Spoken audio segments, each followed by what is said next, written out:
Not the Chuddle. Chuddle. Surprise. I have a real soft spot for evil.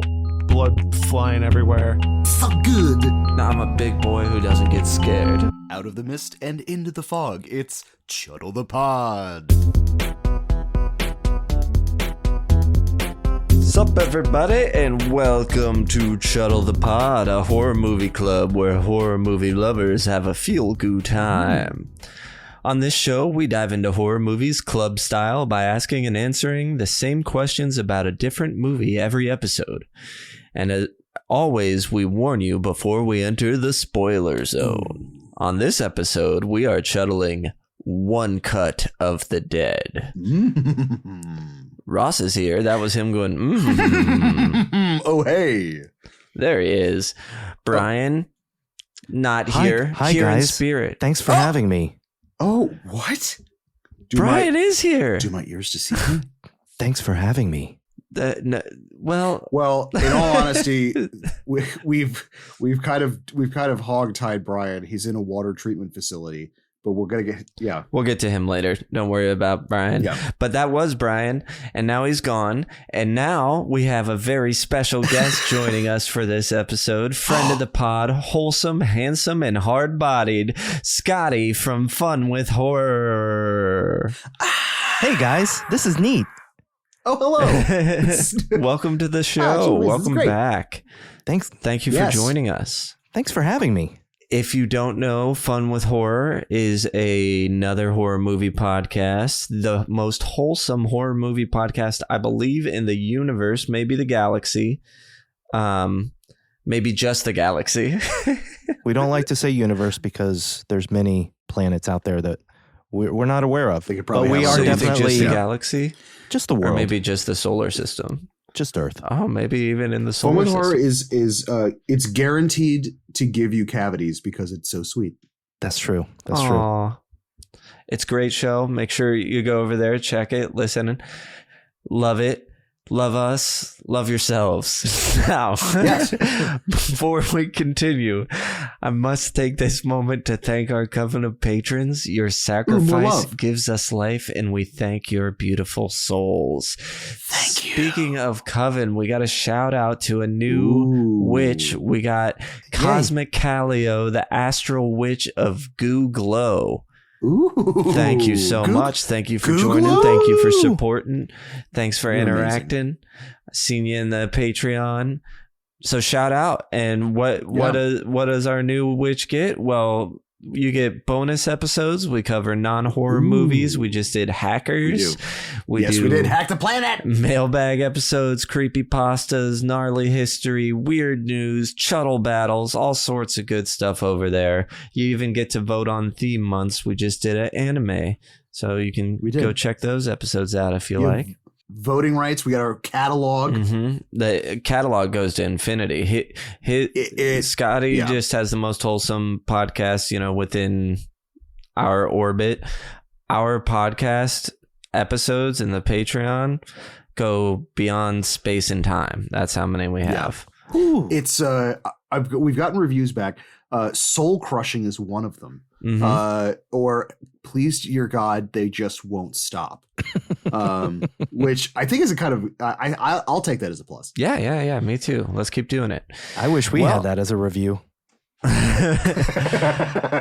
all that covered, all club members present, Coven avowed, it's time to crack open the goo book and officially begin tonight's meeting. Give me that goo. Oh yeah. All right. Let's do some lines. Starting with our log line, we have: things go badly for a hack director and film crew shooting a low-budget zombie movie in an abandoned WW2 Japanese facility when they are attacked by real zombies. Perfect. Good. That's really all you can say. Taglines. Couldn't find one. Nil nada. Nothing even on the poster. What would your tagline be? My tagline would be probably something dumb like just keep rolling or something like that. Oh, mine was keep shooting. Yeah. Exactly. That'd be good. Keep shooting. Better than mine. Movies are made by people, and the people that made this movie are... It was written and directed by Shinichiro Ueda and co-written by Ryoichi Wada. And then the actors in this movie, I'm going to name some of our key characters, even though I'm sure we don't know them from anything else. Mm-hmm. We have Takayuki Hamatsu as director Higurashi, Yuzuki Akiyama as Chinitsu. That's the daughter. Oh, the other part that's going to be hard for this is when I made the notes, it was all like daughter, makeup artist, actor. I didn't really have any other names. So the first guy I said is obviously the director because that's all he is throughout it. But we have Now as Harumi Shuhama, Kazuki Nagia as Ko, Manabu Hosoi as Manabu Hosoto. He's the drunk guy. Oh, okay. Mao is Mal. Let's see. I kind of covered our main cast of characters by covering this. Again, we're not going to know anybody. I don't think they have gone on and done stuff since this, but some of them had never done anything before. Wow. Well, with that, it is time for the thing we call the time clock checker for the gore dripper. It's time for the gore. Fatality. What? Finish him. It's time for Is the this gore new? meter. It's time for the gore. Oh, that thing. Okay. No, there's a drop there. All right. On a scale of 1 to 10, Psycho to the Sadness, how gory is this film? Without spoiling anything. Yeah, that's almost impossible. I get, you know, what's kind of weird is I have, I mean, it's technically pretty bloody. 2 scores.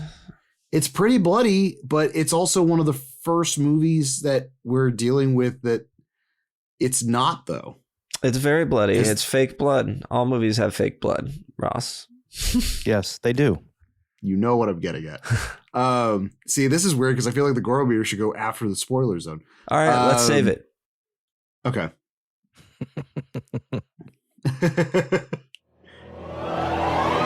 Who is the horror forward? Starting with subgenres, I think everything has to go after the spoiler zone. What do you think? I really don't know how else to talk about it. I don't know how else to talk about all this. right, let's go ahead and climb aboard. Spoiler zone. Spoiler All right, zone. time for the gore meter. It's time for the gore. Fatality. I don't think it doesn't matter to me. The blood looks the same. I don't know. The first part where it's just the zombie movie is bloody. There's plenty of blood. We get 2 decapitations, an axe in a head. We have decapitations, we have dismemberment, we've got like blood dribble, we've got vomit, we've got all different kinds of weird goo, viscera, splashing, hacking. I will give credit where credit's due. It is also one of the first movies that we've covered that all of that is fake. And then the audience knows that is fake. So like that is the uncanny valley that I'm in, where like our normal gorometer is to test the gore of a film.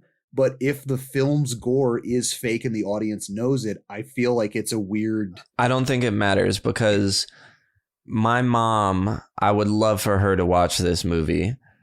But because of the gore in this movie, even finding out it's fake, like if you don't watch gore... And it's also fake just in the because fact of like... that you know it's fake. Like, you still know it's fake when you see it anyway. Like it's trauma if it bothers you, it's gore. going to bother you. And that's my question. Do you guys give a lower gore score if the gore is unrealistic? Yeah, more unrealistic. Yeah. No, I give it the benefit of the doubt when it comes to maybe for intensity. I would. Yeah, maybe because for intensity. It can't be too intense if it feels, Yeah, but this is the first time though. Like I've been dealing. That's where I was conflicted with it. Where it's like, okay, based off of like the actual movie itself, I would probably give the gorometer A pretty hefty score. I mean, like, you've got dismemberment, you've got blood, there's lots of viscera, there's lots of splatter. I think intensity, it is lower, so like I would give intensity maybe like a 3. And then I would give, because most of the gags are done off screen anyways because of how it's shot, because you mostly get like body plops and things kind of getting thrown in front of the camera. But consistency is pretty steady the entire time. Like, I would almost give consistency 3.5 to a 4 almost, because I mean, like, there is stuff that's happening pretty consistently during one cut, you know. But then, yeah, it's weird. I have two minds of it. So like that, I could easily give it like a 7 to a 7.5. But because, for me personally, because I know it's fake, and then you get to see how it is done and how fake it actually is, like, it diminishes the gore score for me. It's so funny, like, because every movie we watch is fake. You know what I mean? I think you should judge. This is the first one that's like clearly fake. Like, it's basically like my gore score for, say, I didn't mean to cut you off, Scotty, but it's like if like, I'm so sorry, but like, say in like Black Sabbath, right? Like, we saw the entire film, and at the end of it, you have Boris Karloff on a fake horse running around. Like, I feel like my gore score would be different if I saw a movie, but then halfway through the movie, it showed me how fake every scene was. You know what I mean? Where it's like, that's the ultimate conundrum. I know the movie's fake, right? You know what I mean? All movies are fake. It's just, this is the first one where it's like, hey, this is fake. This is how we made it. These are dummies. And then like a bunch of, you know what I mean? Where it's like, there's even no illusion in this, you know what I mean? Which it's not supposed to for this movie.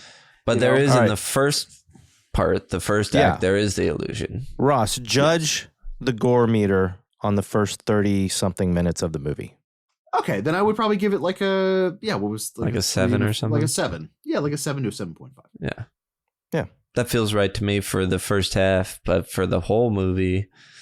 But then the gore does come back, and you know it's fake. But still, I think if someone who still doesn't like blood or whatever still isn't going to like seeing it still has the same feel to it to me as it does in the first part. Like, really? I don't know. I don't know if I agree with that. Like having someone having a hatchet application put onto their head versus like feeling like someone got it lodged in their head, I think is it's just got different feels for me. But again, each gore to their own. Yeah. I get where you're coming from.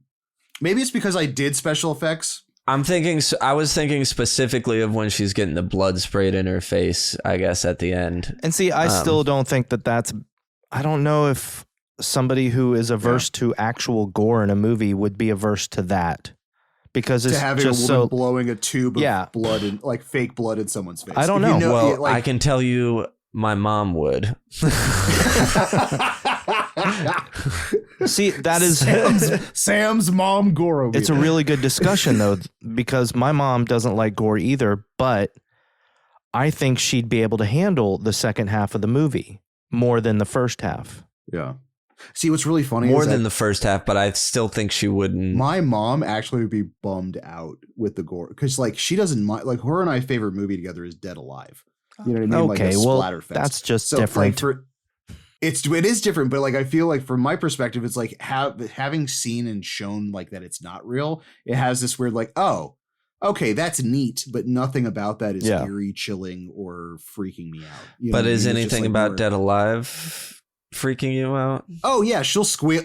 Yeah, you squeal at like the grossness or like the intensity of the gore scenes and stuff like that. You know what I mean? Because it's like, oh god, oh, versus like a PA shooting a tube of blood into someone's face. Hey guys, off camera. You know? Yeah. You want to know a Scotty fact? Yeah. Yes. I once made sweet, sweet love while watching Dead Alive. Oh, really? Wow. When I was young, very young. Did you? It was wholesome. Did you whisper? Was it? Oh, really? It was very. Oh, that's very so nice. wholesome. It was just that, just cuddling and just being like, Zingaya. Yeah. Oh, yeah. I got the bite. We digress. Of love. There's no other way. Yeah, but I'm, with the gore way, I'm okay to agree to disagree. You know what I mean? I think that's the beauty of this movie, where it's like I borderline don't really think this is that much of a horror movie. You know what I mean? Like it is and it isn't. It's it is weird. and it isn't. Everything about this movie is this very uncanny valley, and I think that's why I like this movie so much. showing my hand ahead of time. Who is the horror forward? Starting with subgenres. Yeah. Zombies. Yep. I would say, since we're in the spoiler, that's why I didn't want to do this stuff before the spoilers. Like meta. Yes, very meta. Very meta. Especially literally the ending credit scenes was like the most meta Inception thing that I've fucking have ever seen.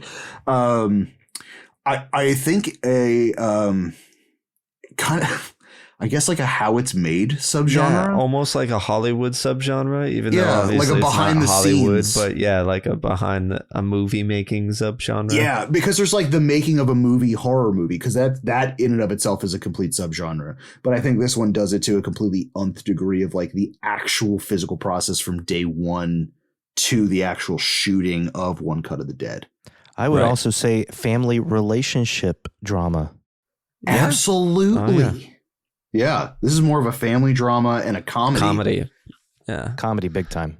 Mm-hmm. What environment is best to watch this in? Not knowing anything about it for your first time. With hopefully with a theater full of people who also don't know. Right. I think this would be best with your favorite movie heads, like people that like just watching movies and the process of like Cinephiles.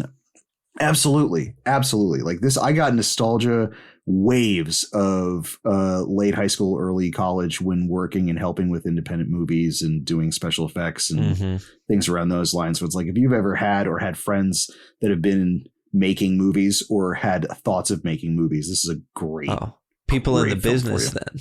Yeah. Interesting.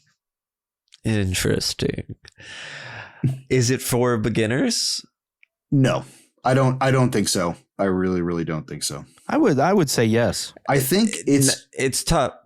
I wouldn't recommend it to someone to get into horror movies. No. So it's not for I see your beginners in point. that sense. But yeah. I think I think anybody could see this. Really, the only thing is issue would be for the people who can't read subtitles because for whatever reason. Right. Yeah, exactly. Yeah, I think it's weird. Cinematically, yeah, this would be fine for beginners.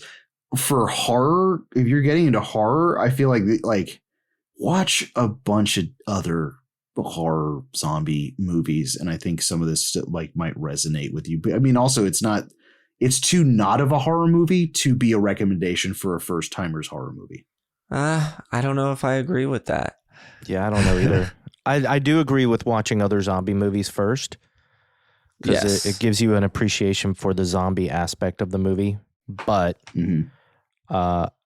yeah, I think somebody who's not well versed in horror movies would actually still very much enjoy this. Oh, Mhm. totally. And should you know anything going in? Kind of already established that. No. Hell no. And you almost don't even want to know that you shouldn't know anything. Like, because then that puts you, all right, there's a twist or something. You know what I mean? Mhm. Which was exactly how I watched it. And thank goodness. Just put it on without Yeah, I had any no knowledge idea. or being told, like, You said, Mhm. To not hey, know Scotty, anything. do you want to do this movie with us? And I was like, yes. And I had heard that this was a good movie. That's all. That's the only thing I knew. And it was Excellent. something about a guy filming a zombie movie. But I didn't even really think too much about that because when you start watching the movie, they're filming a zombie movie, you know? Exactly. right. I like the fact that if you describe the movie and then they start watching, you're like, oh, okay. Yeah. All right. And here's the other thing I'll say is I went on to IMDb during the first 30 minutes of the movie, like near the beginning. Ooh. Thank goodness I didn't see too much, but Yeah. I had, because I was scrolling down, I forget what I was looking up, maybe like when the movie came out. And I scrolled down to where people do their little reviews on IMDb. Mhm. And one person said that this movie is the epitome of a movie that just keeps getting better the more you watch it. Mm. That's all I saw. Yes. And then I shut off my iPhone and I kept watching and I understood what he meant. Nice. Mhm. Oh, wholeheartedly. Well, speaking of IMDb, it's time for IMDb behind the scenes. Ah. This movie cost $25,000 to make. I believe it. Not bad. and it shows, but not in a bad way. Mhm. Like, this is so like homemade pie. I'm not sure like homemade bakery. how much it's made now. This says 25 million. I did watch the Joe Bob one cut, and he at the time he did that, he said 30 million. So Wow. considerably more than that now, I should think. Most of the cast paid money to be in this movie, at least initially, or, because this was the final product of an acting and directing workshop called ENBU Seminar. So people made, they paid money to participate in, it's like a student film. That's amazing. Yeah, that's and incredible. This is so much better than The Death of Death. Way better than Death of Death. That's the movie This Diary is- of the Dead.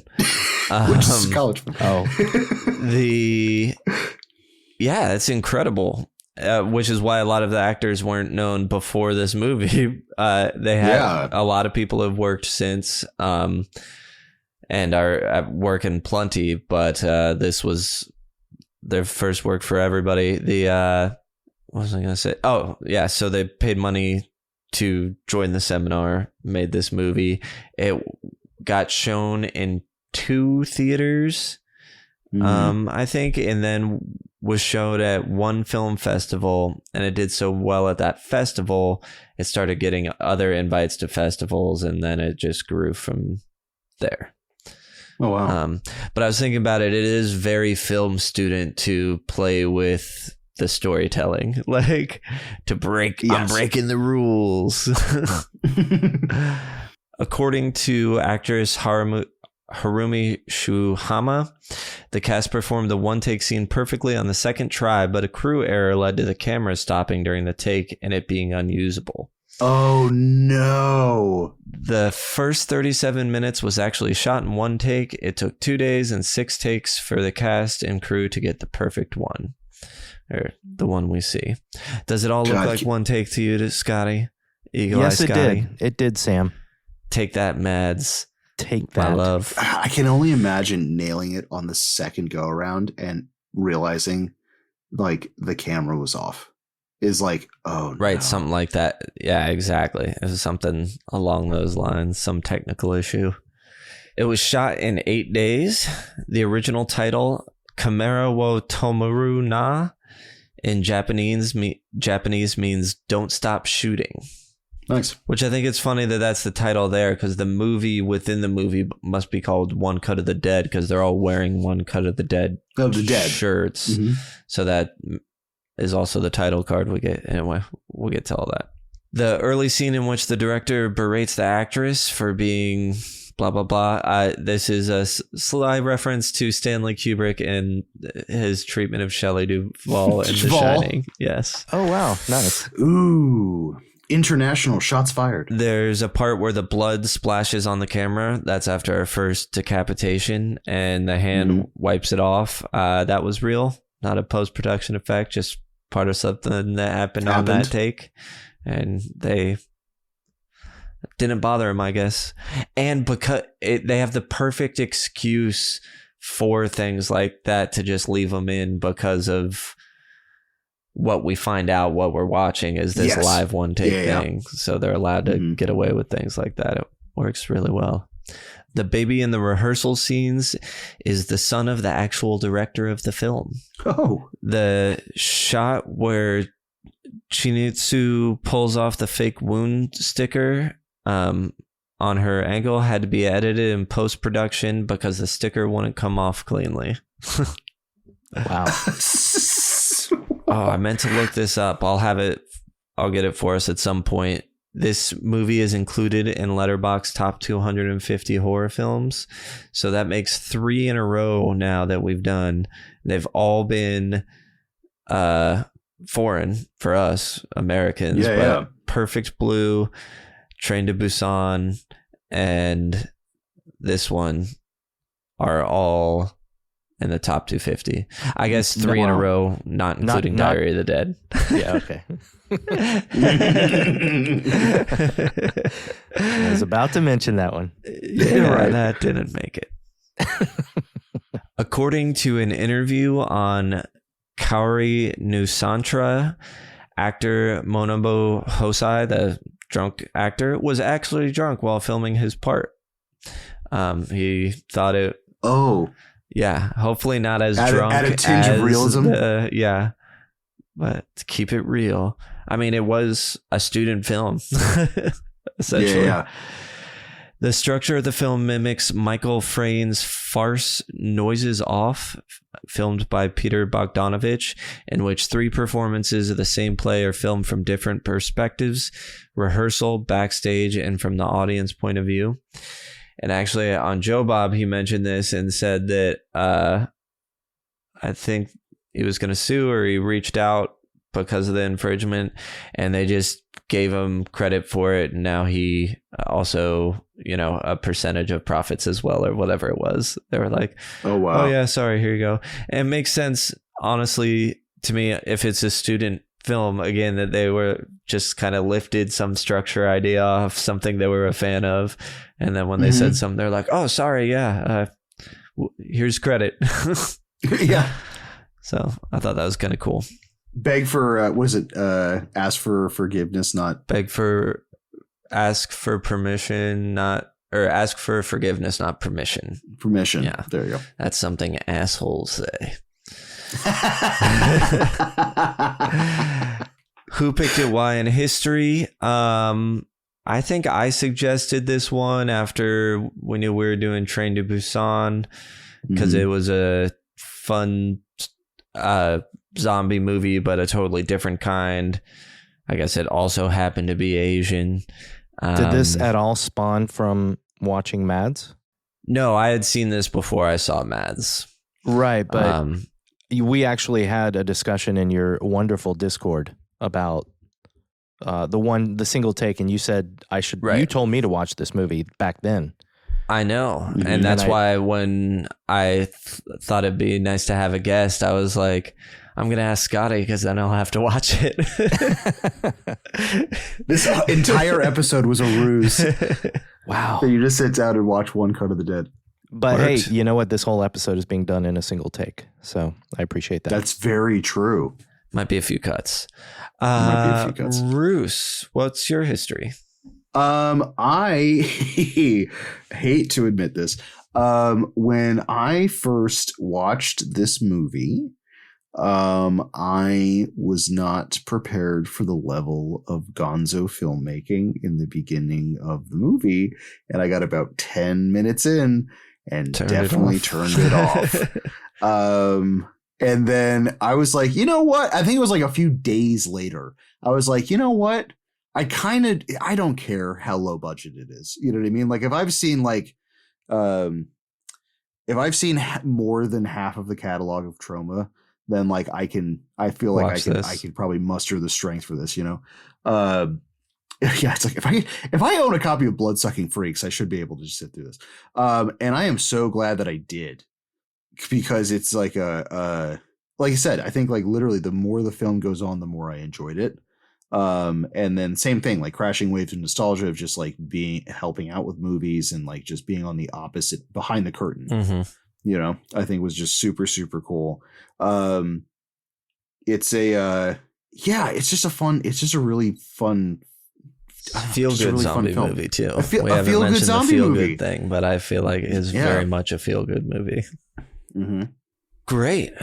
And then I know Brian saw it before me and didn't spoil it for me, which was nice.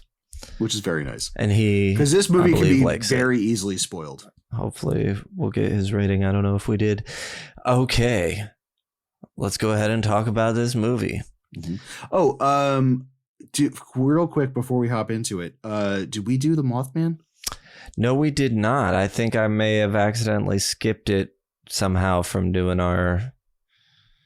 we had the spoiler zone all the way up top and then whip around and all that kind of stuff. The only thing I would probably say from the Mothman fapping on that fapping door A There is a little metaphobes. bit of metaphobes. There is vomiting. There is fake blood. And then I think there's like a tinge of like, if you have any kind of triggering issues with alcoholism or alcoholic fathers making broken promises, there's a tint of that. So just kind of be like everything else, I think is pretty much on that, you know, but besides those two, pretty clean movie. Thank you, Mothman. Now, why don't you fap out of here? We open on a zombie closing in on a girl. They're in love. Has this love saved him? Because he kind of stops for a second. Nope. They're saved. He's coming after her, comes up, bites her neck. She says, I love you. Then someone yells, cut. This is a movie being shot that we were watching. But the camera we were watching it from keeps rolling. Now it's kind of pulled out and we see some crew around, cameraman, director. And the dead-eyed stare of the director. Yeah. Then the director comes over, yells at the actress. Then he yells at the zombie director. He really lets him have it too. Or the zombie actor. Shoves him. Yeah. Tells him he's been giving him shit since rehearsal. Tells the girl, you know, she's wearing a mask of flies or something. He really mask. Sticks it to Show him. me your real face. So, question, gentlemen. They take a 30-minute break. Yes.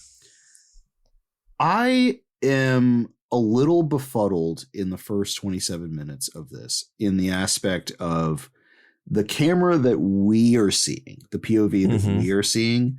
Now, it drifts from voyeuristic to being engaged with. Do you think the intent for the one shot was it to be a cameraman or just to float around and follow? Because there's sometimes with the interactions, I feel, and obviously I think we'll get a little later in some of the sequences, but like, do you think originally it was supposed to be voyeuristic, or do you think that there was supposed to be like a guy behind the camera following them? I guess would be the best way of putting that. I think all of that is answered in the last third of the movie. Right? I'm not sure I understand the question, but if it's possible, if it's answered in the last third of the movie, let's try and table it and remember it. That sounds good. They're taking a 30-minute break. The two actors are secret lovers off screen, and they get their makeup retouched by our makeup lady. A man walks by with a bucket of blood because the director told him to throw it off the roof. They chat about the shooting location and how spooky it is, and it was chosen for, it's got a spooky history. The makeup artist starts telling them that it was used by the Japanese army to do human experiments to bring the dead back to life when they're startled by a sudden bang. What timing? Must be the wind. Now we learn the makeup artist has a self-defense hobby. She practices her move on the actor. Palm. I absolutely was enamored by the awkward pause sequences that happen during. Oh man, on my first watch of this, not knowing anything, you're like, so because it's so low budget and kind of bad, it makes it kind of unwatchable. But because there's weird moments like this, it kept me intrigued. Yes. So I kept being like, I think there's something more going on here.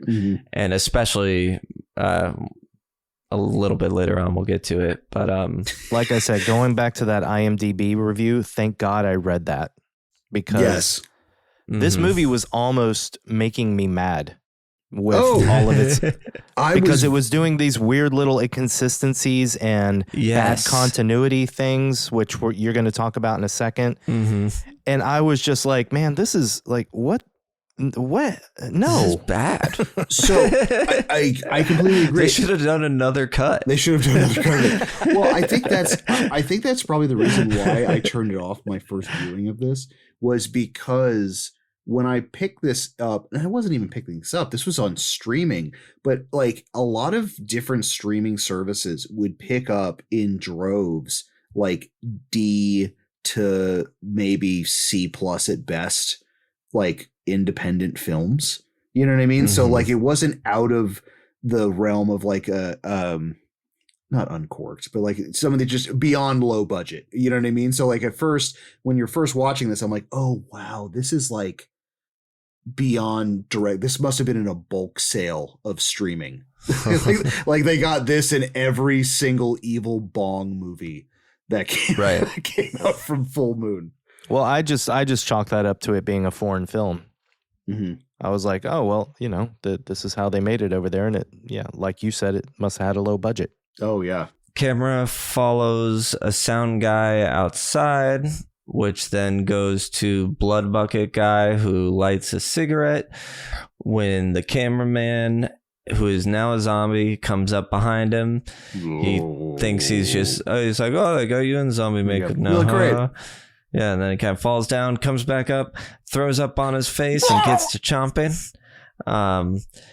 Go back to our people inside looking through the open doorway. Arm gets thrown in. Now the armless man stumbles inside. They think it's a prank being done with makeup, but then they realize, no, this is really happening. The realization when the makeup artist goes for like, oh, it's behind your arm, and then looks down and goes like, oh my god. It was pretty good. Camera zombie comes back in and pukes on the actress before they get him out and lock him outside. Armless guy is a zombie now. The bucket of blood guy we saw before who just got attacked, he's now armless and a zombie, and he starts chasing them around. He just chases them for a bit. There's a lot of chasing. So smooth.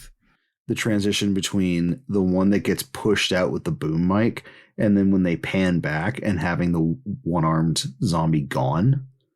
Like, oh yeah, I literally, it took my second or third viewing to be like, oh, he's gone. Oh, wow. Oh, cool. Cause that just makes that jump scare borderline effective, where I was like, oh. Yeah. It's interesting. It's tough. I guess it is in terms of scariness and effectiveness because of what we know happening later. I do kind of see what you mean. Mm-hmm. In effectiveness, like it's hard to like gauge any of that stuff. What you were saying with the gore, I see that in the like scares. Oh, 100%. Wait, who's the guy that's just sitting in the chair? Oh, he's the boom operator. Well, he's the boom guy. The boom guy with the bandana. The one that like tries to get out the door when the director. Yeah. Okay, so that's the sound guy. Yeah, he cracked me up. He's just sitting. He's just hanging out. And this was one of those moments where I was like, why is he just sitting there? Like he's just acting like nothing's happening. What's going on? Yeah.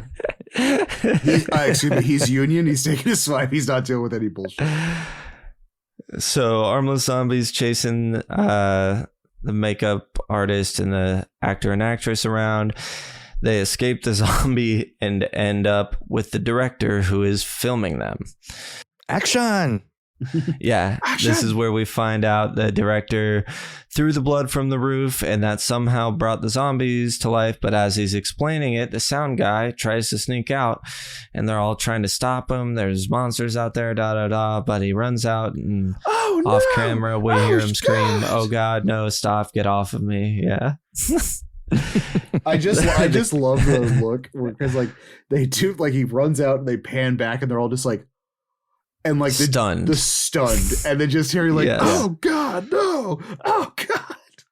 And this is when the director gets up, looks directly into the camera that's been filming all of this, that is the movie we're watching, and says, keep on shooting, keep it rolling, and runs, and then he runs outside. See, yeah, and so when that on my first when that happened, I was like, what? And that's when my like intrigue really got rolling, and I'm trying to. I think that's what I'm getting at is that like at least from this point, it is one shot, but it's more of like ghost camera. Like things are happening, but it's not directly affecting the camera. And then having the director go up to us and be like, keep on rolling.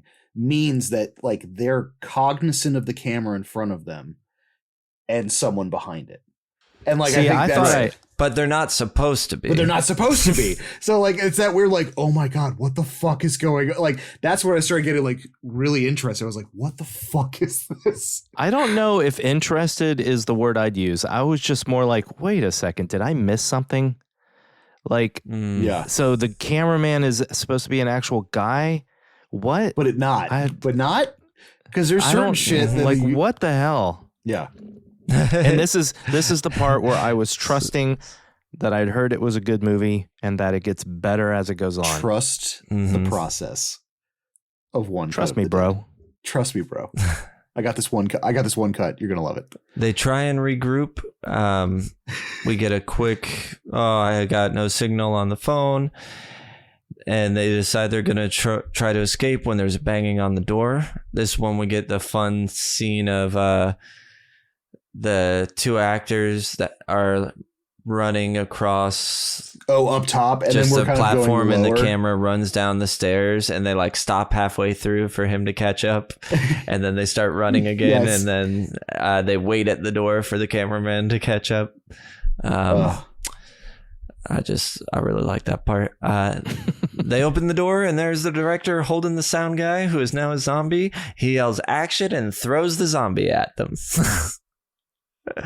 What? Love it. I love that. I audibly laughed out loud. I was like, oh my God, he's like just wrangling the undead and just hucking them at his actors.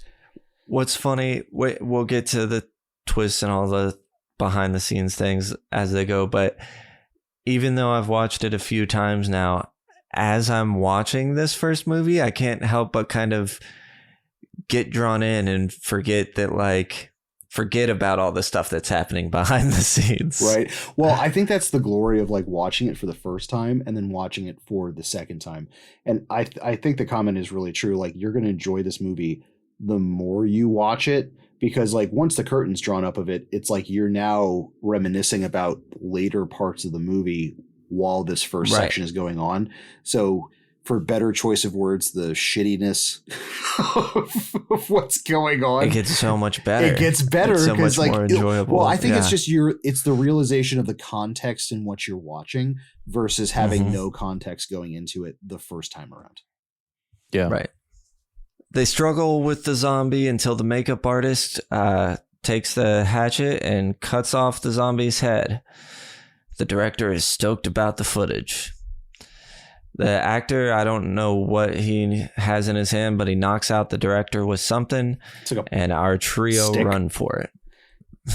Get the hell out of there. This is when when the zombie's head got cut off, that's when the blood splatter goes on the camera. And then as they're running, a little hand comes in. Yeah. And that was the other thing. I was like, I had no idea what this movie was going to be. And when I saw like the first time the camera goes outside and there's just like, it looks like a water droplet on the camera. I'm like, okay, let's do this. Is this going to be one take? Let's see if that ever disappears. And I think that's why when the director said, keep shooting to the cameraman the first time, I was like, oh, because I was still watching that droplet, that one little droplet on the camera lens, like the entire time. Because I was waiting. I was waiting. One take, Scotty. I was waiting to see if there was a cut. You're like, so wait, he knows he's in a one take movie, this guy. They run off. They get in a van, but there's no key. Armless zombie shows up. So does the director. He opens up the van doors and yells action. The actress and zombie struggle. They bump into the camera and the camera drops to the ground for a while. For a minute. I was like, oh, interesting. And then I'm like, First, it seems like maybe it's a choice. The and camera then guy it kind of died? keeps going. The camera gets picked back up and the armless zombie chases the actress. She gets trapped between two zombies in a tunnel when the actor comes to the rescue. The amount that the cameraman eats shit after the camera gets picked back up, where it like tumbles into a field and then pops back out and then like rumbles, like, I thought that was so funny because just to overcompensate for like trying to I'm assuming catching up. Yes. I concur. I concur. Good. Thank you, Scotty. Well, I really love this chasing scene because I loved the camera looking at the girl as she's running and then turning around and the zombie's just like running. And I'm like, this is the slowest zombie ever. Like, come on, guys. I also like the zoom in and out. Oh, yeah. And then because Sam's talking about it, I also loved the change in the first zombie. Because when she gets to the end of the tunnel and he's there, I love that he's doing like the karate movements with his arms. Yes. Yeah, me too. Dude, that cracked me up. That guy's so funny. I was like, what is going on? So now the actor and actress are being chased and they head back to the facility. They pound on the door to be let in and are let in just in time. They collapse on the floor in each other's arms, and the actress notices a cut on her ankle. Might be a zombie bite. And the makeup lady has decided to kill her. The actor tries to protect her and buys her a little time to escape. I'm dead. Yep, calm. he gets palmed. Yeah. Oh, yeah, she's dead calm. I'm dead calm. Zombies are popping out. She's self-defense, kicking them left and right. The director pops out a door, yells action. He gets taken down too. The chase leads to the roof. Actor tries to save the day and he says, "Ow, that hurts. Stop the camera." Then the camera turns to the actress and we watch her scream for what feels like forever before panning back to the makeup artist with a hatchet in her head. Thunk. Actress tells the actor to stay away from her because, she thinks she's going to become a zombie. She runs down. We pass zombies. She goes into this shed that we see a little blood sigil on. She hides in there, discovers the cut on her ankle was just movie makeup, which I love that aspect. Moment. Yeah. For the movie within the movie. Mm-hmm. That's a great... Well, because at this point, she's already rolled her ankle. So her ankle hurts anyways. Right. So she's already limping on it. Really tell if she's like wounded like that. I also absolutely was befuddled and loved the no pants zombie that shows up and you just see zombie thighs. Yeah. That she hides from. Yes. She hides from. And then slowly walks away, where I was like, which fucking zombie took off their pants? Right? It's got to be a new one, I guess. God, it's too hot out here being an undead zombie. She hides from zombie legs that walk through and then leaves the shed, finds an axe. How lucky. Lucky me. We follow her back to the roof. Her actor man is now a zombie. Makeup lady with an axe in her head pops up and says, "What was that?" before screaming and falling back down. How'd you handle that one, Scotty? I thought that was funny. I had no idea what was going on. All right. I thought, so I was into this. I was still into it as if like, what is happening? Like, what is going on? How is this going to culminate? And oh my God, we're only 30 minutes into this movie and there's like only one person down to left. This girl. Yeah, exactly. I remember thinking that too. Like, and holy then shit. She stood up and screamed and they screamed at each other. And I was like, oh, okay. She must have just been it must have been like a still alive kind of like death jerk. Oh, yeah. Okay. That was it. What? Oh. Director is back filming. And now we essentially get what was the opening scene of reenacted. The movie reenacted. Including the pauses. Yes. But multiple pauses. Yeah, a few extra. Then she says, "I love you," and cuts his head off. And here's where I was thinking, oh, are we learning a new rule that every time she says stop, the zombie actually stops? Like, ooh, interesting. Oh, right. Yeah. But she cuts his head off. Then she chases the director and they're on the rooftop, but there's like a root slightly below him. And so just out of sight, she kills him with the axe just because she's had enough of him. Over it. Now completely blood soaked, she walks to a giant blood star on the ground, and the camera cranes up. She looks back and stares into the camera. Title card. And then the credits roll. And when I first saw this, she in. looked back in the camera and the title card hit, my cockles, my goosebumps, my everything. I was just on fire. I love this type of thing. I was like, wow. Let us go. Let's go. What is going on here? Like I was perplexed, thrilled, as we say in my apartment. In the biz. Yeah. In the biz. It was when the credits rolled and we got the pan out and with her looking up, and I'm like, and then in my head I go, is there going to just be an hour of special features? Was this like, because I mean, it was honestly my first thing. It was like, man, there must be like an entire behind the scenes of how this was done. Because right. Yeah, no, I was like, all right, this is going. So I don't know where this is going, but the fact that this is happening now has me thrilled. Yeah. I love when after the first act, a major twist that changes the whole perspective happens. I would love to see the Psycho style. One cut of the dead, one cut of the dead cut, which would just be this, and then it just goes blank, and then it's just another hour of darkness. Oh, wow. Oh, yeah. Mm-hmm. Of course you would. Before we move on, would it now be a good time to break to feed your kitty? They're eating right now. Oh, I didn't even notice. Beautiful. Lightning fast. So now it looks like we're watching this movie through a monitor, because we kind of get that. It phases. It goes from like screen to like screen.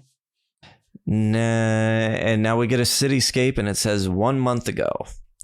Now we're on a different rooftop, and the director is directing the guy who was the cameraman that became a zombie, that actor, in something else when he gets called away. It's like commercial work. Yeah. Mm-hmm. And he is pitched by two producers to do a zombie TV special that's all in one take and live. And so now we know as audiences that is what we just watched. Exactly. Also, when they pitch this to him, he laughs and thinks that they can't be serious. Yeah, that's absurd. Like, there's absolutely no way that you could. You actually want me to do that? And they like him because he is fast, cheap, and average. I'm gonna be the dumb one here and say I still hadn't caught on exactly just yet. Oh, really? Yeah. I think I started to gradually, but I was still just kind of stupid going like, what is this movie? What is happening? Well, and it makes it extra confusing because the director that we're meeting now is a director in the movie that we just watched. Yeah. And he's going to direct the movie that we just watched. And even when that gets cast, they actually cast somebody in that role. He isn't doing it. So I guess the only way to describe this would be when this started, when the movie started happening. I was like, well, the trauma train stopped, and then it dropped me off in Kevin Smith City because of just the ample dialogue and like the movie references and all that kind of stuff. Where I was like, oh, the tonal shift in this was fucking wild, and honestly, loved it. Like, if I wrote it on paper, I'd probably be like a little like, I don't know how I'm gonna feel about that. But like having this go through and being like, oh, cool, we actually get to see how the fuck this was made. Let's go.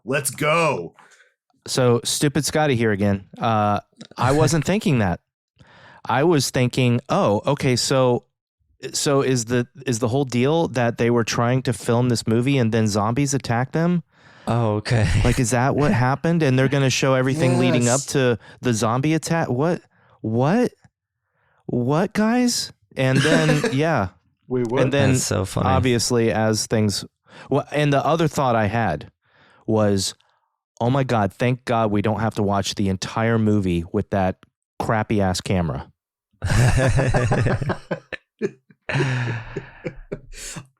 Part of me was really scared that like when we got down this rabbit hole of watching this whole thing done is that we would just watch a repetitive, what is it, like 32 minutes, 27, whatever the 37, I think. 37 minutes Yeah. of just like from the opposite angle, where I thought this would be like a more literal, like a guerrilla film crew filming while this thing is going through. And I was so pleasantly surprised at how they pulled off the intermingling between what you actually see in the one cut versus how they explain This, yeah. Now we get another title card and opening credits with this like really upbeat. I don't know why, but the song gives me like Tarantino vibes for some reason. Yeah. So I guess like 70s rock. I don't know. Mhm. But now the makeup artist from the movie that we just watched is at home practicing her self-defense, watching the palm tapes. She is married to the director from the movie who just watched, who is also a director. She is not a makeup artist. She used to be an actress. Know that she works. Yeah, she used to be an actress. They have a teenage daughter who's very independent, just going off on her own, not really into mom and dad, and to live in her life. But when she leaves, she's going to her new job, working on a new crew. Mom tells dad to spy on her. Hey. So she gets to the new set where she is trying to force a child to cry instead of allowing her to use eye drops. Gets in an argument with the kid's mom. Calls old the hag. mama old hag. Yeah. And the mom storms off with the daughter.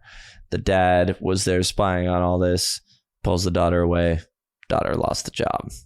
The dad seems to know this crew. It seems to be like he keeps trying to get her jobs in production that she, because of her temperament, can't keep. At home, mom and dad watch TV. One daughter comes home and takes over the TV to watch her celebrity crush interviewed. As dad sees this, he looks interested and goes back to pick up his little packet for the movie and sees looky that this actor who's in this movie is attached to the project.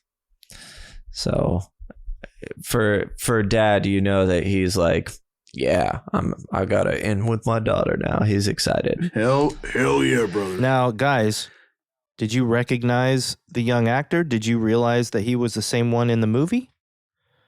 I think so. It's hard to go back to my first watch and remember now. Not until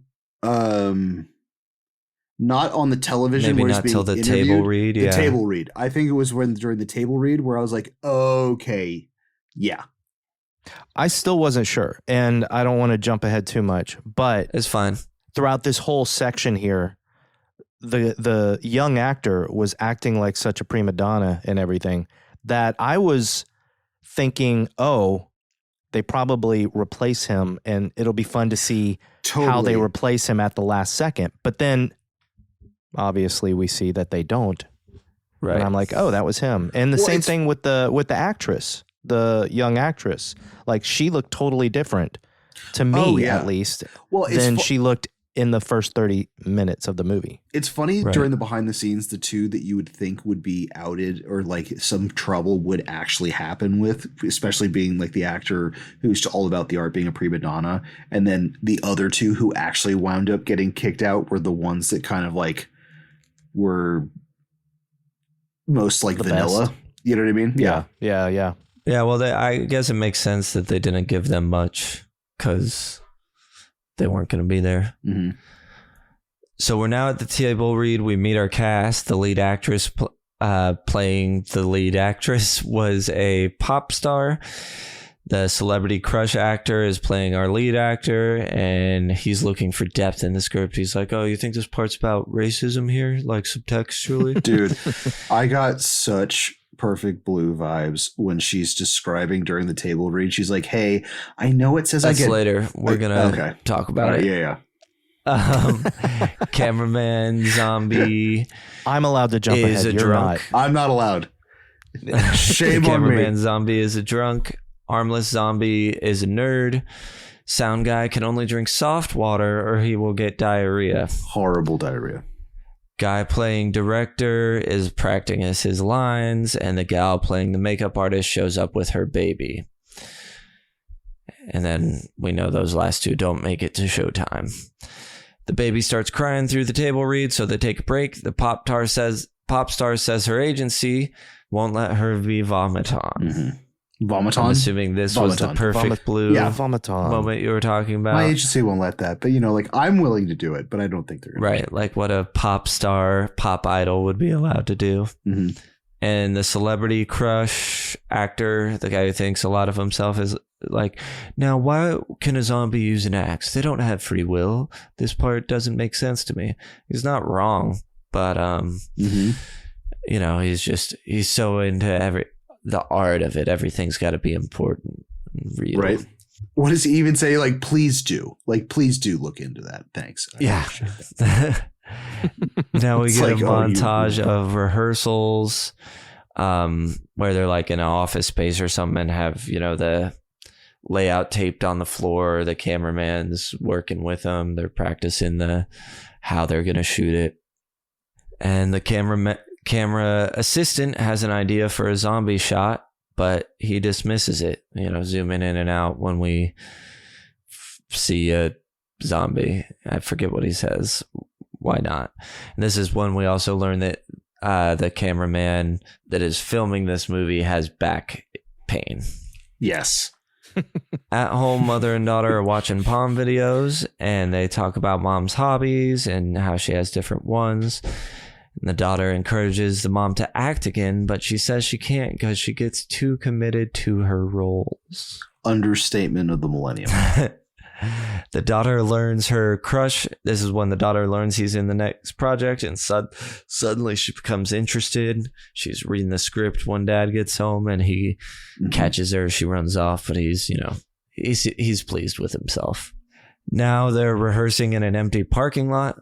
Armless Zombie is supposed to take the axe from the makeup artist and hit her in the head with it. The celebrity crush doesn't like it, and the pop star asks for eye drops during the crying scene. The director's like, can't you actually do it? She's like, yeah, but I'd like it just for the assurance. And a voice off screen is like, well, it is going to be live. And he's like, all right, fine. The sound guy asks about the bathrooms, where the bathroom's going to be. I need to know. I need a detailed layout. I emailed about this. Did you get the email? I'm sorry. Did you get the email? I'm sorry. I asked if you saw it. I mean, if you had explosive liquid shits all the time, I feel like that would be kind of like, hey, I know I have a job too. I need to know where the bathrooms are. Yeah. Like all times. At all times. The drunk guy actor has decided he's going to stop drinking till the shoot is done. This is when we get that little backstory. He's doing it for his daughter. Try and rebuild their relationship. Yeah, where I was like, okay. I was like, oh man, that sucks. But like, do it to it. I think that's a really good. Yeah, it's a good landmark to kind of get to. You know? Then at home, the mom asks the dad for a favor, but we don't know what it is. Now we're on location with the crew getting ready. They're rehearsing on set, and mom and daughter visit. Favor must have been a set visit, and the daughter is going goo-goo for her celebrity crush. Goo-goo. The director tells the crew not to worry about minor mistakes and to push through no matter what. Keep on shooting. Keep on acting. The producer gifted them a bottle of sake, but the director takes it away, gives it to a PA, asks him to hide it. The sound guy actor accidentally sips some hard water. Oh no. And the director, actors playing the makeup artist and director were in a car accident on the way there. They can't make it. Also, apparently they must have been having an affair because of this. Yes. I like how that all gets glossed over because all that dialogue happens within like 5 seconds. They're like, we don't have, it doesn't matter. We got a show to put on. We have 2 hours. What are we going to do? So the director volunteers. He says, I can do it. You know, I fit the role. I know all the lines. Makes sense. Nobody can get here in time anyway. And then the daughter volunteers the mom to play the makeup artist. Yeah. Which I mustn't. I shan't. I can't. I mustn't. I mustn't. Like when she starts repeating that to herself, I was like, oh, there's something else. The dad tries to stop her. He's like, I have done it before. It's a nightmare. But, what are they going to do? They have to do it. So now they're in costume, talking to the cast. The celebrity crush actor who's self-important says that they should cancel for the sake of art, and the director says it's TV, not art, which is a fun line. Yeah. And now this also, when the director pulls him aside, kind of gives him the star treatment, this is all about you, this is your thing, this is your show, right? Like get your shit together because it's all about you. But I'm now vocalizing that. The actor playing the sound guy runs to the bathroom. Camera zombie, drunk guy, handshake from not drinking. His hands are shaking from not drinking, and we see him wander off. Uh-oh. The director gives a little speech because they're about to start, and then they take their places, and now we watch the movie we saw to start the first 37 minutes, but from behind the scenes. So that starts. Yeah, you got something to say, Ross, about? No, I think it's I think from this point on, it's I just like the explanations of all these, like, it's funny to me how crappy the first part of it is. But then, like, the explanation on why there were so many awkward pauses and all this happening and weird shit happening, we made it so much like chef's kiss. Like, that's just like, ugh. And this part to me is also a little Back to the Future 2-ish in the sense of like going back to the first movie and doing things around what's happening. Yes. Action. I get that. Now, what I'm going to say is that it almost lost me. I was sitting there thinking, okay, when are we getting back to zombies? Where's the horror movie? What's going on here? And as it got closer to the actual shoot, I was getting interested and I was thinking, okay, this explains this, this explains this. Okay, this is kind of fun. And then it was just this snowball effect. The more it got into what you're about to talk about, Sam, the more it got into it, the more I was just thrilled and overjoyed and just excellent at what I was seeing. I think this is also I think that's a really good way. You really need that third act for the payoff for the first two, especially if you don't know what's going on and it's kind of a slog.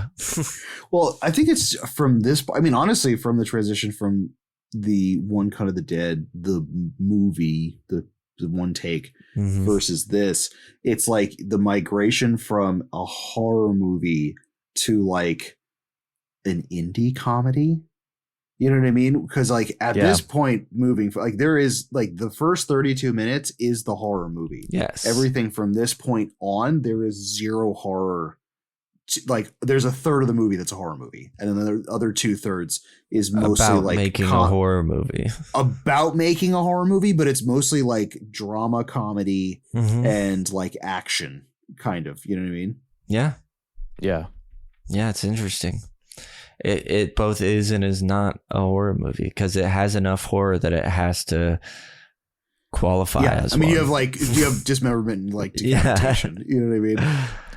I also remember having a dual thought. One, oh my God, are we about to watch that entire one take? That was my fear. Again? That really was my fear. And like, are we about to watch it again? But then immediately after that, it was like a joyful thought of, oh, we're going to watch that again. But now everything is going to be explained, and all of these issues that I had watching that first single take movie are about to get answered, and this is fun. Yeah. Yes.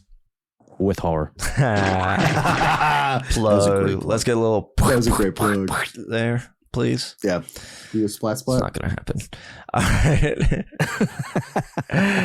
When the director, so now it starts, and when the director yells at the actress and the actor at this beginning part of the movie from the beginning.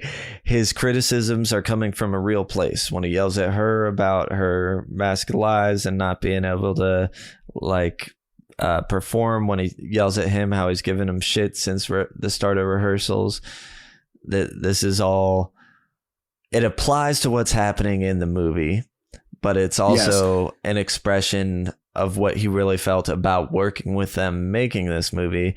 And even he even to the point where he's even ad-libbing dialogue that they're while they're watching on the monitors, they're like, oh, he's improvising. Ooh, nice. He's good. So we have sort of two different groups of people watching this, the crew watching it on monitors, and then the producer network people watching it from monitors, or from the studio. And we have not talked about that producer lady. Oh, she is so funny. Oh my God. This is great. So tiny and expressive. She's got that very interesting face. Her whole really face expresses itself. I feel like you can see every... Yeah. It's like it's like a sunrise. I have a funny thing about her and her expressive face for after. We see the cameraman actor is shit-faced, and they have to guide him to get his zombie makeup applied. The crew finds him passed out with 1 minute till cue. Director gets to him, tries to pick him up and move him. Inside, the makeup artist is telling the creepy story. There's a loud bang. Turns out that loud bang was the director and the drunk guy just fucking slamming into the door while he's trying to bring him over for his cue. Yeah, now he's holding over his mouth as he's drunkenly trying to talk. The actors just sort of looking stunned, not knowing what to do. Someone holds up a sign behind the camera that says, "There's a problem, keep improvising." So this is when he says the thing about the wind. This is how we get that awkward of him. Hobbies? He stands up. My hobbies? And then doesn't know why he stood up and sits back down. And this is the series of the awkward pauses. So do you have any hobbies? Oh, self-defense. Maybe you could show us some of that. Yeah. Pop. This is when she teaches the actor the palm. She does the palm to him, and the daughter is just stunned watching her mom do this to him, behind the scenes. Can't believe it. We go to the first zombie attack, and the director turns out is holding the zombie up by the waist, just below frame, slumping him over. He falls out of frame, not because he's a zombie, because he's drunk. And then when he comes back up, he pukes all over the guy. And once the guy's off camera, he is totally freaking out. They're trying to get him cleaned up. And the director aims the drunk back inside, where he pukes on the pop star, who we now know said that she could not be vomited on. He goes, "Wow, it's so realistic looking." Yeah, the producers. This is when the sound guy starts sneaking out, which we now know is because he has diarrhea. He's got a poop. Yep. And they try and sneak him out, but they send him back in because he's got a cue coming up. And now he's sneaking out on camera, and they try and hold him off. And this is when he runs out. "Why are you leaving?" Yeah. And a crew member stops him and holds him. And that's when he's yelling, "Stop, no, let go of me." No. Which again works in context. And this is one of my favorite moments when I realized why he was just sitting in the corner with his head down while all of this stuff was going on around him. He's got his shit so bad, but he can't do anything about it. Shit. So this is when the director yells at the camera to keep rolling. We see behind the scenes, the crew is preparing to cut something else. When the daughter seizes control to get them back on the track, she's like, "No, we can skip this part. If we jump from line here to this line on this page, then that'll keep us rolling." Which I love. I love that the daughter helps save this movie. Because she has aspirations to be a director and a filmmaker. So a note is read by the cast, which is another part where we see them just sort of stand and stare for a minute, and then they sort of break and look around. The guy gets the phone, looks up, and it turns out that's because they were reading a note for how to catch up and move forward. Sound guy is pooping outside next to the building. They Oh apply my God, zombie well, makeup while he poops and cries. I know it is the most base toilet humor, but him pooping and crying while getting the makeup put on is so he's funny. Also shitting on a building. Yeah, because Like, he he's couldn't. Toilet's too far away. Ross, that's pooping. Pooping, please. Yes, Sorry, this man is plopping Wholesome. Pop-Tarts on a building. little We'll get backdoor powdered up. buckshot. Little backdoor buckshot.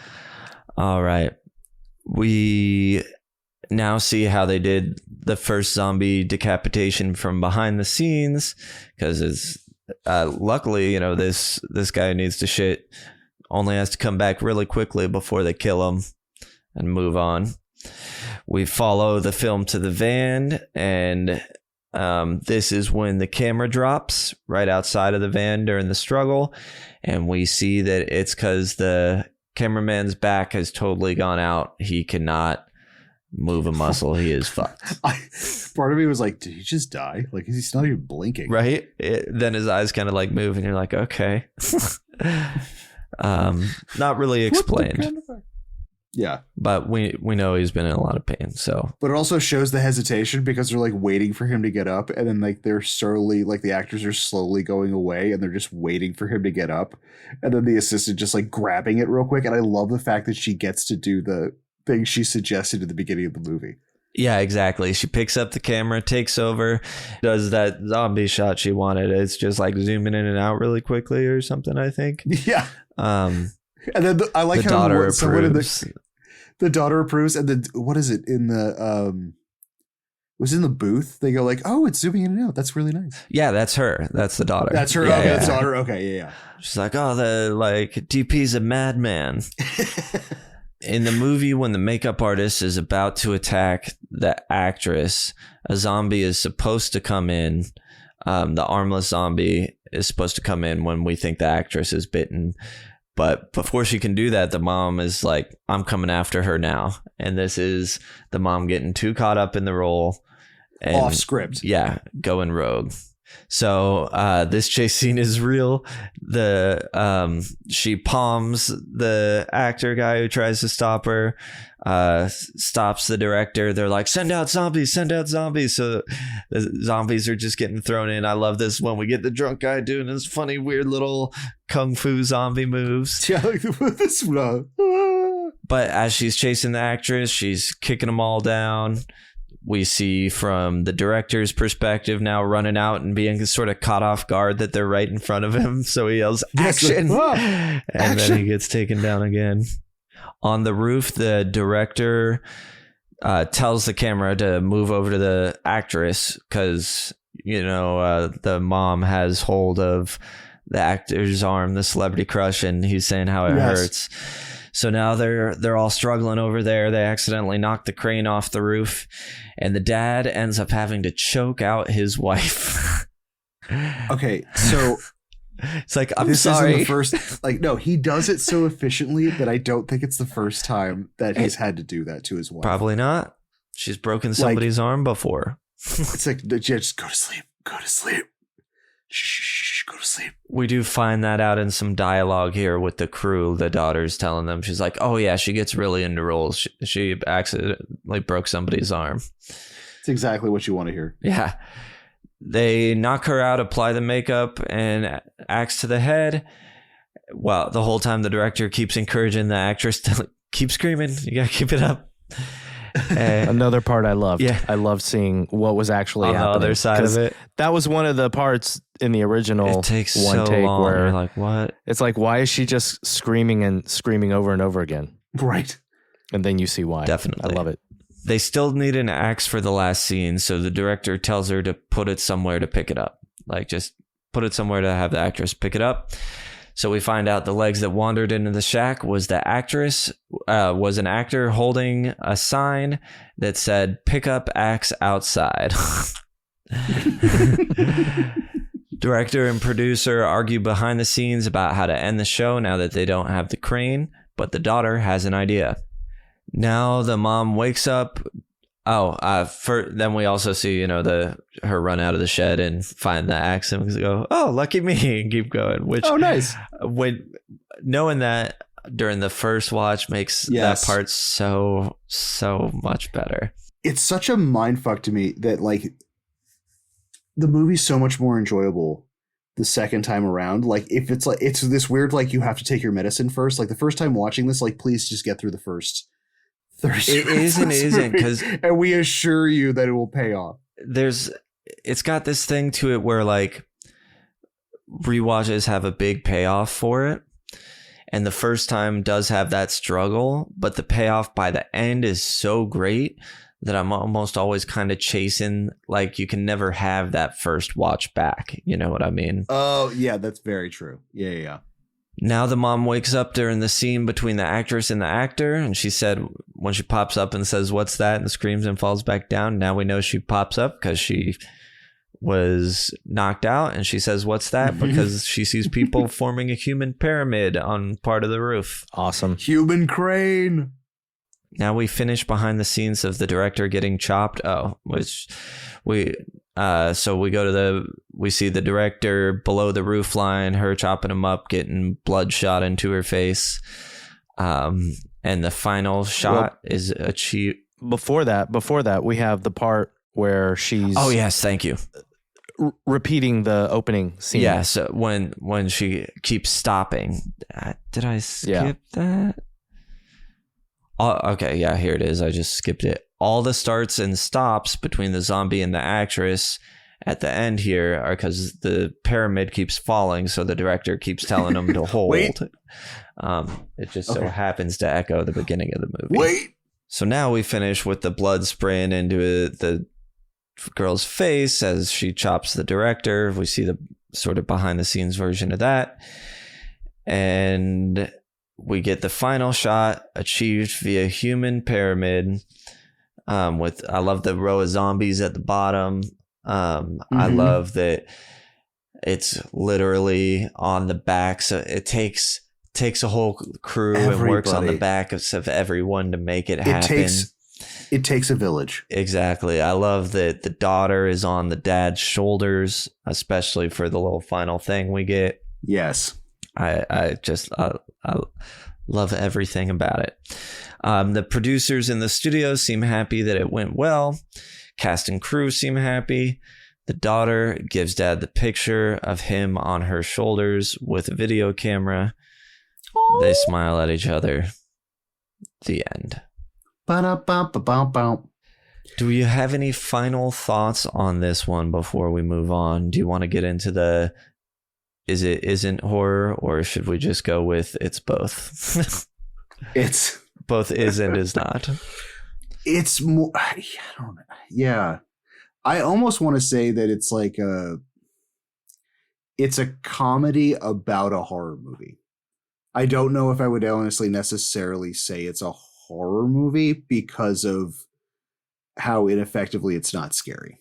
I guess you know what I mean. Like it reminds me of when What We Do in the Shadows, the movie, came out, and people were saying that this is one of the 10 best horror movies of the year, even though it's not really a horror movie. Yeah, it's about vampires, and I guess on paper it technically is in the horror genre, but it has. I would say that's easier to qualify even as a horror movie than this one. And that's what I was about to say. I think that one's easier. But I would still, if somebody put this in their 10 favorite horror movies of the year, I would not be mad I think them. it can be included in horror. Yes. It's just one of those things that, like, as a full package, it's not.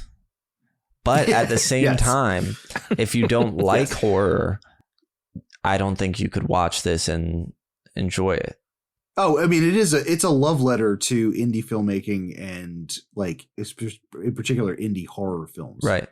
You know what I mean? Because I keep going back to the mom thing. I keep trying to figure out if I can get my mom to watch this, because I think by the end, with the payoff, everything we've talked about, she'd love it. I just don't know if I could get her that far. Past the first 30 minutes. Yeah. I honestly, like, that would be one of the only, like, should you know anything before getting into the movie, depending on who you're showing it to, the only thing I would say, like, don't give up on it. Don't give up on it. If you can get past the first third of the movie, I assure you that there's a payoff. Trust me, bro. Yes. Gotta trust me, bro. Okay, well, with that, I think we can be right back. Although for you, we'll still be here. We're always here. Chuddle the Pod. Chuddle the Pod. Chuddle the Pod. Chuddle the Pod. And we're back. It's because we've always been here. It's time to get into tonight's questions. Today's questions. Whenever you may hear the this crematorium? questions. The crematorium of questions. How are we going to survive this one? Laughing the entire time. Easily. Nobody dies. We will never be a threat. Nobody dies. real. Let's pretend we're just in the first movie, in the movie within the movie. Well, they are the slowest running zombie, so I would just run faster. Yes. Yeah, and it seems like it's definitely going to be contained to just this area. I don't not like know. You got to worry about a breakout everywhere. I don't know about that because the end of the first single take movie seems to suggest that something big has broken loose that we haven't seen yet. She's just standing in the middle of that True. pentagram With the covered in blood. Yeah, Mm-hmm. I don't know. it's true. How would you make the film gooier? It's hard to do because Of what it is. I Yeah. wouldn't make it gooier. I think having the of all people. but just like having the schlocky gore and then going back and how it's made and things like that. Like this was, I think it was good. I think if there was more gore, it would throw the low budget out the window of it, if that makes sense. You know what I mean? Where like, I think it's appropriate for what they're doing and what the movie is. I mean, when she's axing the director, she's getting just covered and drenched in blood. Just so I think it's hosed in blood. Big time. I think it's gooey enough. I agree. Good. Villain level. Does this? I guess we'll have to make. We have to make it the zombies from the first. Yeah, part of the movie. unless you want the actual television station, the CEOs. They're not evil though. They're not really Yeah. that evil. They're not too bad. Yeah. All right. So zombies, weird. Or the director. Or the the director's director. kind of a villain in the first part. In the first part, yeah.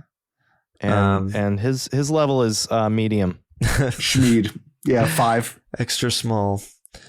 Yeah, this is a tough one. I don't know. Skip it. Yeah, I mean, because I don't think there's really a villain. I mean, we could, like I said, for the nuance of the first part, we could do the zombies, but they're run of the mill, typical lower tiered, like, you know. Mm-hmm. One of them moves funny. And one of them. That actor also, that drunk actor, has a very expressive face. Yes. Big expressions. Yeah, if we're going by just the first single take movie with the zombies, I'm going to say not very high because they are the lamest zombies ever. They're not Not great. great. But that's the All right. Should it have a sequel? What is your sequel? No. I No don't sequel. think. No, I don't think it does. I mean, like to try to recreate another one shot move, like one cut, I think would be kind of funny if it get the in this universe, this show got that popular. They're like, all right, we're doing it again. And he's like, oh my God, please, can we not do this again? And then, But the surprise is ruined Yeah, because you'd have to tell it differently. Yeah. Yeah.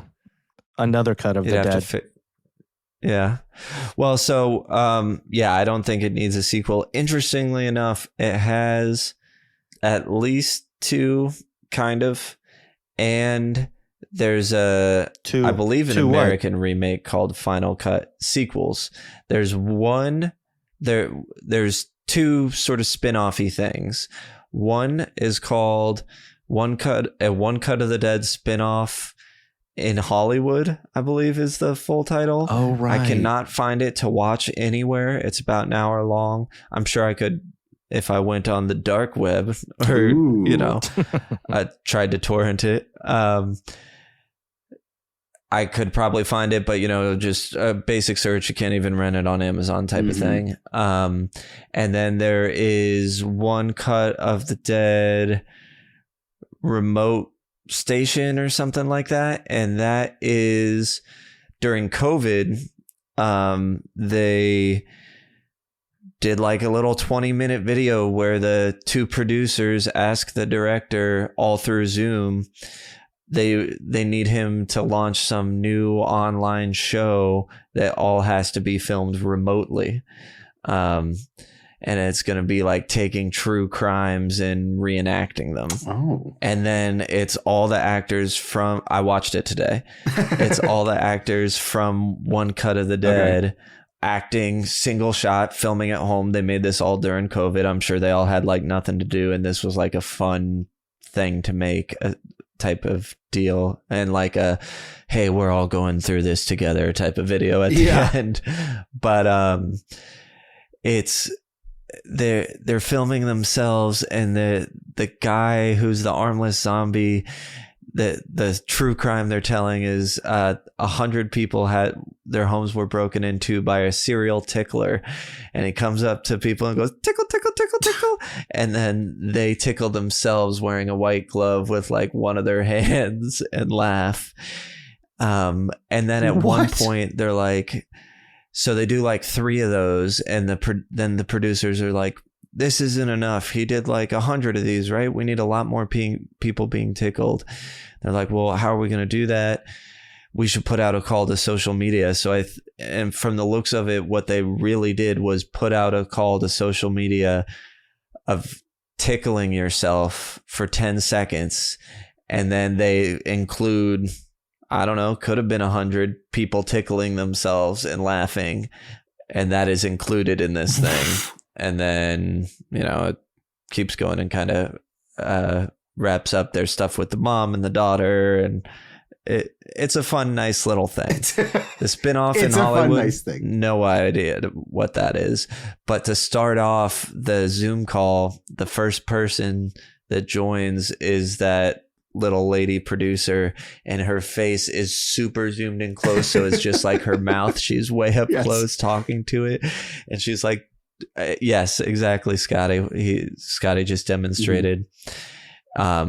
So I'm a big her demonstrator. expressive face gets way up in the camera during the.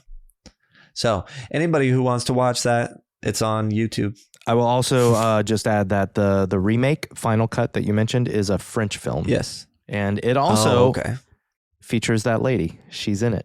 Oh, great! That's fun. Ooh. Yeah. Have you seen it? No, I've seen the trailer. So I was Did you watch it after watching this? For sure. Yeah. French, huh? French. I'm surprised. I'm sure there will be an American remake eventually if it's not already happening. Mm-hmm. Would you buy the soundtrack or score on vinyl? Nah. Probably not. It's got a good feeling, sort of feel good, upbeat, sort of classic rock thing going to it, but it also feels incredibly generic and canned and like just the cheapest they could afford to stick in to fit the vibe. It feels as low budget as the single take movie at the beginning. They went on a website and bought the songs for $5. Yeah. Is anything action figure worthy? Maybe I would take the director with the camera. I would take the palm lady, maybe with the axe in her head. I would take the drunk zombie making the hand motions. Doing his funny little moves. Yeah. But nothing I'm dying for, but there's some cool stuff. The actress drenched in blood at the end. Okay, next question. What merch, prop, or promo item would you want from the film? Ooh. The axe in the head bandana. The axe good head one. bandana. I would actually get the cutout, I'll take the regular the bandana. sign that says like pick up axe outside. Oh yeah, from the second part. Yes. Any of the cue cards That'd that tell be a them good like one. keep stalling or move to this Yeah, scene, yeah. like something like that, I would absolutely have. Any of those would be good because you could just put them on the wall too. And Yeah, they, there's probably a little bit absolutely. of blood or something that's like splattered on them. I'd want the camera Oh, from the second one that we see getting used. Like the fake camera that films the first one. oh, okay, yeah. Ooh, that'd be a good one. Little shadow I box. actually want a ringtone of the director yelling "Action!" Ooh, Action! Oh yeah, that'd be good. Be a nice little text alert. Yes. Midnight showing. We throwing anything? Just spray blood at the screen. Like tubes of blood and fake arms. Mm-hmm. Oh, that'd be good too. Yeah, everybody throws a fake arm when they throw the arm inside the building. And then toilet paper when the guy's pooping on the side of the building. Yes. I'm glad I got you with that one. And popcorn bucket. An upside down version of the guy taking a poop on the side of the building. All right, fine. Yeah, I His guess severed head flipped upside down, and then you sure. Yeah, severed heads are always good. That room that they start the movie in, that has the downstairs and upstairs that we run through a few times. Just seems like it'd hold popcorn well. Nice, and you could have like a spray. I know it's not the same because it's not that roof, but then the top of it, you could have a lid that has the blood like star on top of it. Then you open it up. Yeah. Perfect. Well, with all that said and done, we can give them what they want, which is us to cut off our fingers. Fingers. I only want your fingers. Should we all cut our fingers open and bleed on it? Can you wrap your fingers around this? I'll take a Voorhees burger and a side of Jason's fingers. Show them. On this show, we use a rating scale of 0 to 5 fingers. Each finger represents a different quality about a movie. You can chop off no fingers, quarter finger, half finger, whole finger, depending on how you feel about that particular quality. These ratings are intended to be subjective on how we feel about the movie. Doesn't matter if the movie's objectively good or bad. Ross, I'm going to start by asking you to read Brian's fingers to us. My phone is dead. Thanks for having me. Okay. Sorry. Well, then I shall read them. My bad, B. And he was real brief. 1, engaging. 1, sticky, 0.75. T-shirtable, 0.75. Cockles, 1. Rewatchable, 1. 4.5 out of 5. Perf. Thanks for getting us your score, bud. Thank you, Brad guy. Thank you, Brian. Ross, what is your score for this one? I think as an entire viewing experience, the second I finished watching it for the podcast, I was like, it's a 5. Like it has to be a 5. Oh. But then I filtered it through and it's pretty darn close. So like, okay, engaging is a 1. I think honestly, like a fine wine. The older I get, more I've seen it. I think it just gets better every time I watch it. But even the initial, again, if you can make it past the first 30 minutes and not turn it off, which unfortunately I did the first time. But gotcha. It did get me. So technically it shouldn't be a full 1 for engaging since I turned the movie off. But I feel like the last 2/3 is redeeming enough that I'm like, okay, like the whole point of the first is the hokiness. And right. And you view the first part differently now that you know. Absolutely. So no, I was engaged the entire time. Sticky is going to, I think Sticky's going to get a 0.5 for me. I do remember certain aspects of the initial 30 minutes, but every time I watch this movie, I feel like I catch something newer in the crappy one cut. Yeah. And I don't know if I'm forcibly but just I think that's because there's stuff to look for that you didn't know before. I've seen this at least a dozen times and I completely forgot that she had ran into the shed and then pick the sticker off. Oh, okay. That kind of thing where I'm like, okay, this is weird. But everything else after, once we get into Kevin Smith land, I feel like it's very, I use that just because of the dialogue. But yeah, I would have to give it a 0.5. T-shirtable is going to get the full 1. I want an oversized print of the entire human pyramid of all the actors and everyone, and then holding the camera up and then having one cut of the dead. Because I think that's it sucks because it's a big spoiler on what is going on in the movie. but It'd be hard to know what you're seeing if you hadn't seen it before. But I think how funny, just a bunch of zombies and other people just like holding up this human pyramid and then someone like holding the camera. It just is the pinnacle of teamwork and like the nostalgia feels for me for this movie. So that one absolutely would like. I dare I say maybe one day I'll make it just for myself.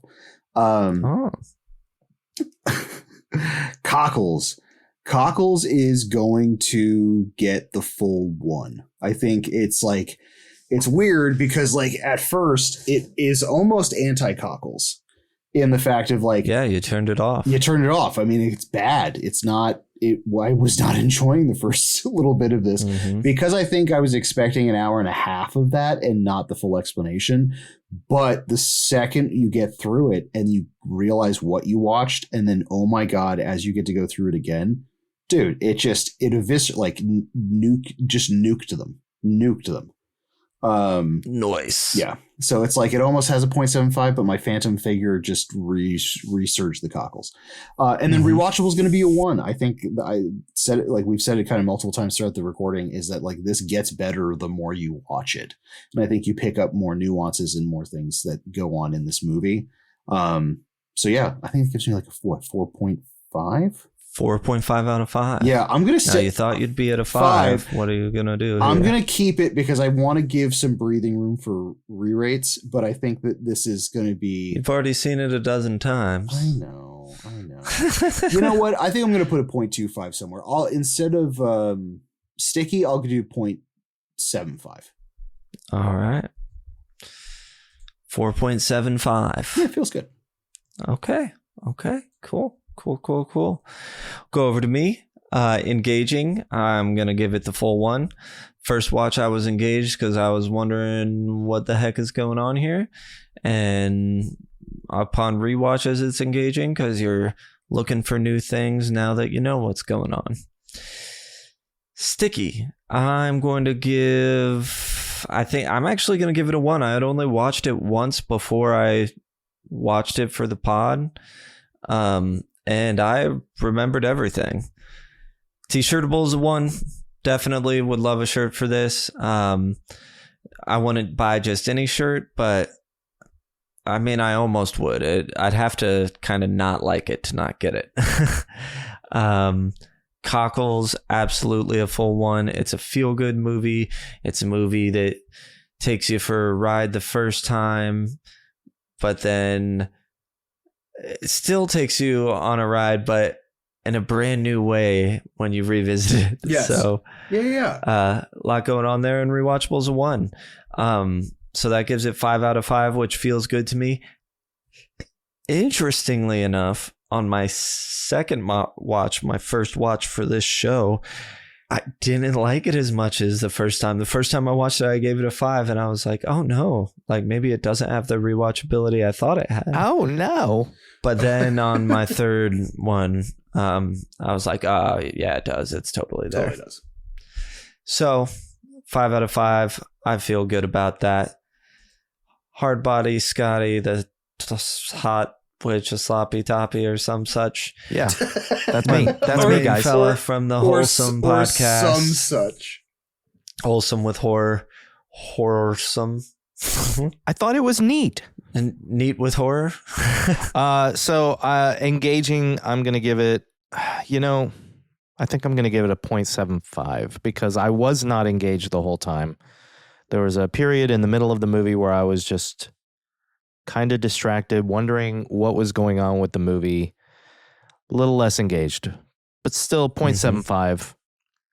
To Sticky. Sticky, I'm going to give a full 1 because once the movie was over, I thought it was excellent, fantastic, and I've thought about it ever since. Nice. Number 3, T-shirtable. I'm going to give it a 0.25 because the only thing I could really think that I would want a T-shirt of this is the original movie poster, which is kind of this yellow background poster with the director and then some of the actors. And I kind of like that, Absolutely. but otherwise, No blood I don't know splatter. that I would really be dying to have a One Cut of the Dead T-shirt, and that's just to be honest.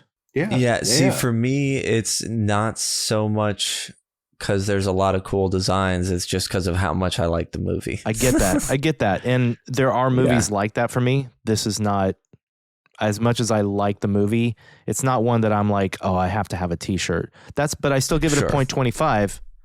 It's no Godzilla. It's no Godzilla or Fright Night. Yes. But right. If somebody made a yellow t-shirt with the movie poster, I would absolutely wear that one. So that's why 0.25. Or a quarter, as they say. Cockles, I would say yes. By the end of this movie, my cockles were cockled. And cocked? Yes. It really tickled my cockles to a great degree by the end of this movie. Excellent. Especially since, I kind of work in the industry. So there was that added behind the scenes kind of stuff that I love to see, Yeah, I didn't know how much you wanted to talk about that. I mean, I can talk about it. I do color correction, but I love seeing behind the scenes of movies. And so the whole behind the scenes aspect. And then something we haven't really mentioned is that on my copy, my digital copy, and I believe on your Blu-ray, Sam. Yep. So at the end, during the end credits, they show pieces of a GoPro filming of the single take shot that they do at the beginning of the movie. Which also I'm so glad you mentioned that, 'cause in process of the movie, that is such a great fun release. Yeah. To put that during the credits, it really brings the whole thing back around. Now you're watching it yet again, but like you're excited and feel good, and it's great. Yeah, and then on our copies of the movie, it comes with a bonus feature of the entire 37-minute video. GoPro video of that single take. So you get to see everything behind the scenes, which I think is just awesome. So lots of cockles. It's very cool. Also, I meant to ask you, because after I saw it, I bought the steel case just because I wanted to have it. I hadn't broken it out yet for this watch, and you had asked me about that. Mine also has the Palm self-defense videos on it. Did that come with your digital? No, mine just has the GoPro video. Sure. But that's funny because when we were talking about props from the movie, one thing I thought of that I just kept to myself for whatever reason is I would love to have the self-defense video. Yeah, your secret wish. My secret wish. And now it's got it out of you. It's not so secret anymore. Rewatchable. Rewatchable 1. Absolutely. And I would give it more than a 1 if I could, because I think this movie is this movie is made to be rewatched. Kind of like The Sixth Sense and stuff like that. Like, it's rewarding on the second viewing and third and however many times you watch it. So The Sixth Sense was just trying to figure that kind of story out. The others really nailed it when that came out. Sam? But that's a conversation for another time. You're pushing my buttons. So that gives you a 4 out of 5. That's a 4 out of 5. On Letterboxd, I gave this a 4.5 out of 5. Sure, I was just going to ask. The system's not perfect, but, got you close. Yeah. I gave it a 5 out of 5 after I first watched it, and I was very curious, if it would still hold there, and then it kind of didn't, but I'm glad that's where the scale worked out. Funny enough, I saw your 5 out of 5 rating on Letterboxd before I watched the movie. So I was like, Sam really loves this movie. Yeah. Now let's talk about the others. It was fine. I mean, it was pretty good. It was a ripoff of Sixth Sense. But anyway. All right. So going back to the ratings, let's see what the club had to say about this one. Barely anything. Ross, did you plug in your phone and get any scores? No. I've got my phone out, guys. I got it. Thank you. Good. I'm sorry. So we had one person join in, forgot to put out an all call till literally when we started recording, and Scotty said something. We got Ricky joining in from the Nightclub podcast. He says, heartfelt story about the passion of filmmaking. This is top tier indie cinema. I laughed, I cried, just like for Train to Busan. I consider this a must-watch for anyone who appreciates film in general. Because of the passion oozing out of the screen, I'm giving this 5 out of 5 fingers in the grave. He went and talked about the Joe Bob episode and how special the episode that is because it talks about the love for filmmaking a lot. And then Kate joined in after I put out the all call to say she doesn't know if she's seen it or not. So we should tell her to watch it before this comes out. For sure. Absolutely. And don't read what Ricky said. And to, don't not read that and to not give up on it, right? That's what we should tell people when we tell them to watch it. Never surrender. Have patience. All right. How does this movie compare to others in the Goo Book? Well, let's check. You forgot. Kate did say hello instead. Oh, hi. Yeah. Hi. Hello, Kate. Well, thank you. Hello, Kate. Okay, let's go to the Goo Book. And our collective score on this one, it is high. Ooh. It is 4.8. Wow. Whoa. Nearly a certified Chuddle. Certainly in the Chuddle Club crypt. Yes. 4.8 sits here's some other 4.8s. We actually have more than I expected. Okay. We have Terrified, the Damien Rugna Argentinian joint. That was one of the first ones we did when we changed format. You brought that one, Ross. Yeah. We got Rec 3 Genesis, which me and Brian both gave 5 to. The movie's the best. Brian always makes fun of me because every time it comes up, I say, "Oh, I love that movie." That's from when we covered the Rec movies with the horror bandwagon. We got Slither at 4.8, Predator at 4.8, and Day of the Dead at 4.8. Wait, Predator's not a 5? That's interesting. That's Ross. He gave it a 4.5. Me and Brian are at 5s. How could you? He wasn't on that episode, so he didn't get to be there for the conversation, and now he'll never be there. Exactly. I probably would have bumped it up. Who knows? Re-ratings or for every movie every year. Maybe I'll watch it and have a change of heart. Yeah, well, you've had 2 chances at least. 30 years the charm. Then, of course, there's a bunch of our certified shuttles at 5. I'm not going to list all those off. 4.7, we got Babadook, Halloween Kills, Revealer, Friday the 13th, Final Chapter, The Empty Man, Friday the 13th, Part 6, Jason Lives, Hell House LLC, and Behind the Mask, The Rise of Leslie Vernon.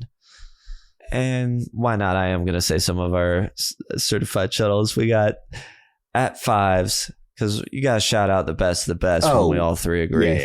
Yeah, Psycho Gorman. That's one of them. You got Tree Venge, Scream, Psycho Gorman, A Nightmare on Elm Street, Pussy Cake, coming soon to an episode of Neat with Horror, Barbarian, The Signal, Deadstream, Return of the Living Dead, which that episode features Scotty right here. So if you want more of what you got, put on that. That's right. Check it out if you haven't heard it. Midsummer, or what do you say? You probably say Midsommar. Midsommar. Yeah. What do you say, Ross? You probably go back and forth. I knew it.